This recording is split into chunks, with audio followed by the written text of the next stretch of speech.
जरा 2 मिनट रुककर आप इस वीडियो में कुछ चीज़ को गौर करें। Bhuvan Mohan Singh versus Meena 2015 volume 6 Supreme Court cases 353। क्या आपको यही दिख रहा है, या ड्यूटी ऑफ फैमिली कोर्ट को समझने के लिए आप इस वीडियो को देख रहे हैं? पहले इमेजेस को देखिए, इस घड़ी को देखिए। और ये घड़ी, जब ये इंसान, एक कपल, एक फैमिली डिस्प्यूट लेकर हमारे पास पहुंचता है तो दिल में दरारें बहुत कम होती हैं। लेकिन एडवर्सरियल सिस्टम में एडजुडिकेटरी मेथड से दोनों पार्टी की लड़ाई में एडजन होता जाता है, प्रोक्रास्टिनेट होता जाता है। दिल की गहराइयाँ आप देख सकते हो बहुत ज़्यादा बढ़ रही हैं। बच्चे जो अब तक न्यूट्रल थे वो भी बड़े होते जा रहे हैं, जवान होते जा रहे हैं, और उनमें भी लड़ाई और फ्रिक्शन शुरू हो गई है। तो हमारा रोल क्या होना चाहिए बतौर एडवोकेट, ये हमने समझा था पिछले वीडियो में प्रीति गुप्ता स्टेट ऑफ झारखंड, कि हमें इसको लीगल प्रॉब्लम नहीं मानना है, इसको ह्यूमन और सोशियोलॉजिकल प्रॉब्लम मानते हुए, बार के एथिक्स को याद करते हुए हमें एक केस का 10 केस नहीं बनाना है।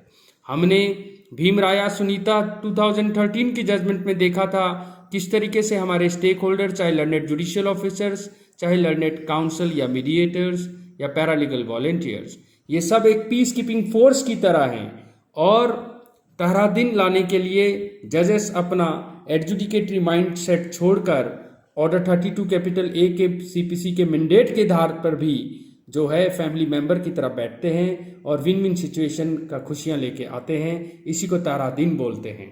तो भीमराया सुनीता, प्रीति गुप्ता झारखंड तो हमने पिछले वीडियो में देखा, मगर भुवन मोहन सिंह वर्सेस मीना में फैमिली कोर्ट की ड्यूटी बताते हुए 2015 में ऑनरेबल सुप्रीम कोर्ट ने कहा, ये तारीख पे तारीख, ये प्रोक्रास्टिनेशन आपको भूलना नहीं चाहिए। सबसे ग्रेटेस्ट असैसिन होता है किसी भी लिटिगेशन का जो आपके आगे है। इससे इमोशनल फ्रेगमेंटेशन इतना ज़्यादा हो जाता है, और जितना डिले दिल में उतनी गहरी गहराइयाँ, और वो गहराइयाँ फिर कोई भर नहीं पाता। इसीलिए हमें जाते जाते बादशाह वर्सेस सऊ, उर्मिला बादशाह गोडसे का केस भी याद होना चाहिए। ऑनरेबल सुप्रीम कोर्ट ने 2014 वॉल्यूम 1 SCC 188 यानी 188 के तहत ये बात याद दिलाया कि चाहे वो 125 CRPC हो या कोई भी फैमिली डिस्प्यूट, आपका जो पर्पस है लॉ का वो क्या है, वो ऑब्जेक्ट क्या है?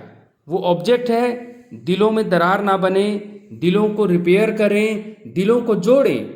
और उस एथिक्स को एडवोकेट्स को भी याद रखना है। और ये आप देख सकते हैं कि इसमें केवल पैसे की कमाई पे नहीं है, हमें दिल को जोड़ने का काम करना है और प्रोक्रास्टिनेट करके घरों को नहीं तोड़ना है। समाज की अनस्टेबिलिटी देश की GDP से जुड़ी हुई है। लॉ एंड ऑर्डर का सिचुएशन देश में ठीक होगा जब आपकी हैप्पीनेस इंडेक्स और फैमिली में स्टेबिलिटी ऊपर होगा। यही किसी भी वेलफेयर स्टेट का प्राइम ड्यूटी होता है, क्लीनलीनेस, लॉ एंड ऑर्डर और morality and health and family stability. इसीलिए बादशाह वर्सेस उर्मिला बादशाह में 2014 में ऑनरेबल सुप्रीम कोर्ट ने क्या कहा कि drift to social adjudication from adversary litigation, duty to determine subjective and objective purpose of law. इसीलिए आपको जो 2 जजमेंट ऑनरेबल सुप्रीम कोर्ट की थी, यमुना भाई अनंतराव आधव या अनंतराव शिव रामाधव या फिर सवित्राबेन सोमाभाई भाटिया स्टेट ऑफ गुजरात, इन दोनों से कंफ्यूज नहीं होना है, इनको रिकनसाइल करना है, इनको हार्मोनाइज करना है। सोशल कंटेक्स्ट जूरिस्प्रूडेंस के हिसाब से सेक्शन 125 CRPC को आपने आर्टिकल 15 के 3 और आर्टिकल 39 का E&F और आर्टिकल 46 कॉन्स्टिट्यूशन को इंडिया के हिसाब से एक वेलफेयर स्टेट के 3rd पिलर होने के कारण वाइडेस्ट इंटरप्रिटेशन देना है फैमिली मेंबर बनते हुए। सोशल कंटेक्स्ट जूरिस्प्रूडेंस में आपको शादी के स्ट्रिक्ट प्रूफ पे नहीं जाना है। अगर मोटे तौर पर गांव वाला, एक दूध वाला पड़ोसी भी ये बोल देता है कि ये पति पत्नी की तरह रहे हैं, तो आपको स्ट्रिक्ट प्रूफ नहीं मांगना है। और वेलफेयर लेजिस्लेशन 125 CRPC के तहत आपको उनको कॉम्पेंसेट करना है। याद रहे, जब भी एक जज या एडवोकेट किसी को मेंटेनेंस देता है चैप्टर 9 में, तो वो मेंटेनेंस नहीं, प्रीएम्बल के JLEFI का, justice, liberty, equality, fraternity, integrity, unity का, वो डिग्निटी अपहोल्ड करता है उस लेडी का।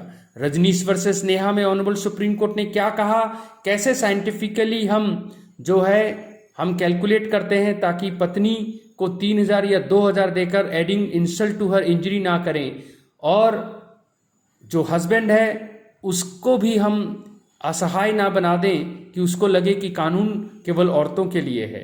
ये बैलेंस अप्रोच आपको तभी आएगा जब आप उर्मिला बादशाह की जजमेंट, प्रीति गुप्ता की जजमेंट, भीम राया की जजमेंट, मोहन मीना की जजमेंट, रजनीश नेहा के साथ पढ़ेंगे। आर्टिकल 15 का 3, 39 का EF, आर्टिकल 14, 29, 39, 21, 39A और आर्टिकल 46, इन सब के तहत आपका जो माइंड सेट है वो सेटलर का होना चाहिए, पीस कीपिंग फोर्स का होना चाहिए, ना कि विन लॉस का।